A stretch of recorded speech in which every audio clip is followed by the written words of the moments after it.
if you can pressure a community and educate people on a product like this glass pipe, and you can get businesses to say, I'm not going to sell it, well, that's activism, and that's how you do it. That's how you start getting rid of something like that, because you don't want that image of your store. I have to say, sometimes Acorn members, when we wanted to fight the utility company or wanted to fight for housing, sometimes members would say, I want to go after those pornography stores and some of the things they're selling, and I don't like the way. And sometimes, if the members wanted it, we would have to basically say to the store, can you put these magazines in the back instead of in the front? And that's what a community has a right to say that to a business, but the business also has a right to say, I want to sell what I want, and if my clientele are law-abiding citizens and it's not hurting anybody, but those crack pipes were hurting people, and they didn't have any redeeming social value. It seemed like almost like a booby trap toy that you sell to your kid. It's going to blow up in their face, but if some stupid parent still wants to buy it because their kid sees it on television, I want to have a right to sell it. I think that's different than the easy wired or rolling papers or the Glad sandwich bags. I mean, literally, does the CEO of Glad want to finally testify how many millions of dollars he's making on the marijuana industry because of his bags, the Ziploc, the small bags? Have you seen some of those bags, boys, that are so small you can't even put a thing in it? You can't put a sandwich in it. They make them real small. Jewelry bags. Now, it helps the industry. It's cheaper to make them, and the clientele likes them.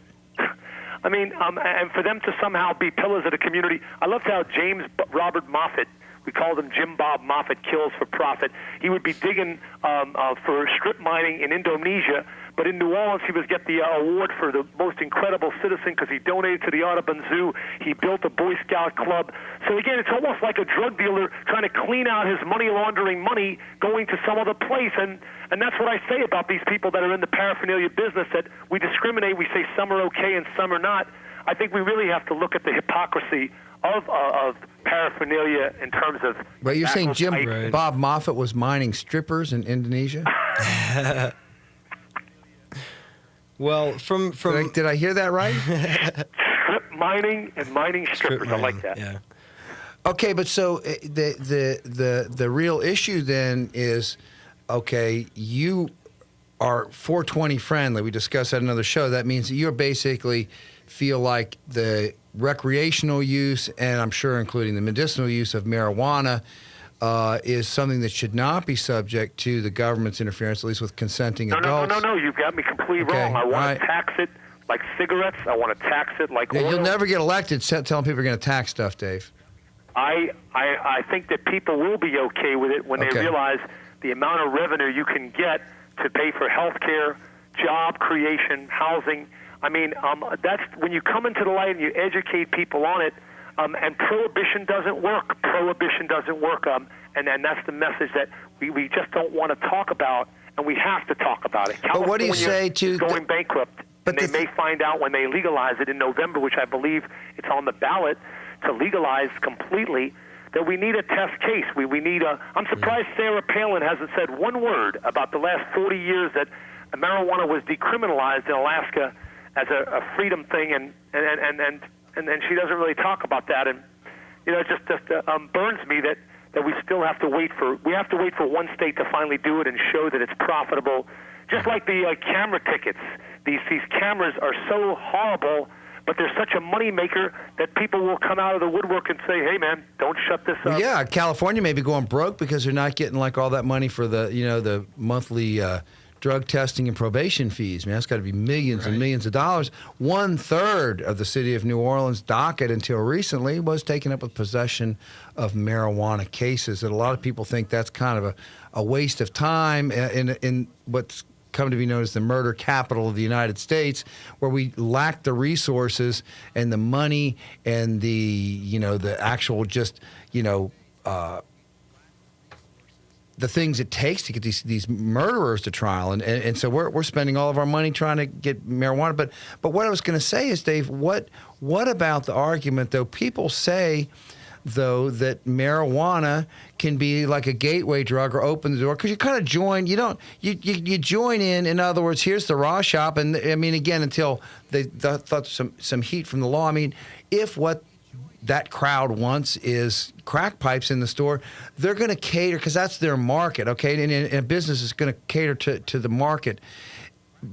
But how do you respond to people that say, well, if you are using marijuana, you've become part of a subculture that's going to lead you to other more serious things that could be very bad for you and very harmful? So I think we should continue to live in this world of double standards and lies where movie stars and VIPs can write books and say, I used to do a lot of drugs and now I've kind of realized it was wrong, but I made all this money and I'm writing this book, and other people can do whatever they want, and it seems like you talk to anybody that goes to Ben Franklin or Country Day or any of these premier schools, and they'll say, and I just had a jury the other day that a guy was on the jury, a California lawyer, and they said, does anybody believe marijuana should be legally? He raises his hand. Yeah, I do. I don't think I could sit on a jury.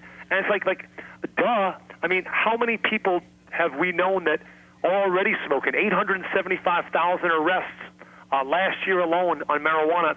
Are we saying now that you're saying that if we legalize it, that we're somehow promoting it? No, I say that it's just like abortion, that you cannot go back to the hanger in the closet. You can't go back to the dark ages. But you know what happened in 1940, 1950, 1960? Rich people, they did get abortions. They went to Mexico. They hired the doctor. So, again, I'm actually I have such contempt for the fact that the wealthy, the privileged, they're still going to get their marijuana. They're still going to go to do whatever they want to do because they know how to do it. And it's the poor people that go to jail. It's the poor working people that have to be destroyed their lives because they have a marijuana arrest. If you have a half an ounce of marijuana that you wanted to kind of share with a friend, and you're a veteran that came home from the war and you thought it'd be cool, and you get arrested, you're facing 5 to 30 years in a Department of Correction penitentiary. And meanwhile, Mr. James O'Keefe, who got sentenced today for breaking into a U.S. Senator's office and basically destroying Acorn by editing a tape, he's going to get a 6-month suspended sentence. And again, the double standard in this country has to end. Well, they really came down on him, didn't they? Yeah.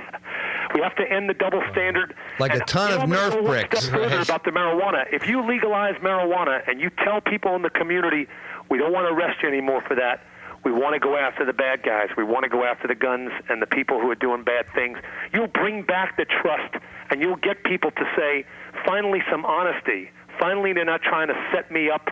But basically, just maybe there's some trust that we can win back in the community. Even Leon Canizero has says, I'm tired of this marijuana clogging up my systems, and he has to go out and say, I'm not interested in decriminalization. But what he has done by bringing all the cases to the municipal court is, in fact, he has decriminalized it. Now, okay, but on a certain level, Dave, though, okay, and I know what you're saying, but this is where I part company a little bit, meaning I don't think that marijuana in and of itself, because it's an intoxicant,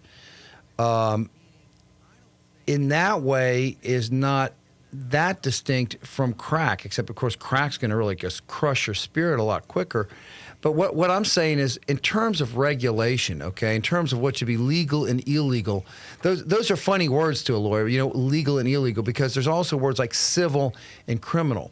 And I think anyone that feels a need to get high habitually has probably got some kind of underlying problem they want to take a look at, and ergo, I don't have a problem with medicinal marijuana, because same people have chronic problems that may be able to be addressed by that. But again, regulation, okay, when you get done smoking a joint, I don't think if you get caught, you should be a criminal. But actually, if you're smoking crack and you get caught, I think that the system needs to do something about it. But I don't know if you're a criminal because you're a crackhead. I think you're a sick person, and I think you might even be a mental case. You might be psychotic even from the drug. But I think some of these issues are what I would call public health issues and not really criminal law issues. Okay, I spoke a couple of months ago. I had occasion to speak briefly with Senator Danny Martini, who's the head of the Senate Judiciary Committee in Baton Rouge, about this. And he's like, listen, Russell, there is no way the Louisiana legislature is going to go for anything that sounds like legalization. The word legalization makes him go crazy up there. But he said, I could get behind what you're saying, this idea that that a lot of these problems, like DWI is another one, a terribly dangerous thing. I mean, what do you want to do with a 5-alarm alcoholic who's on death's door because his liver is failing and he gets his first DWI?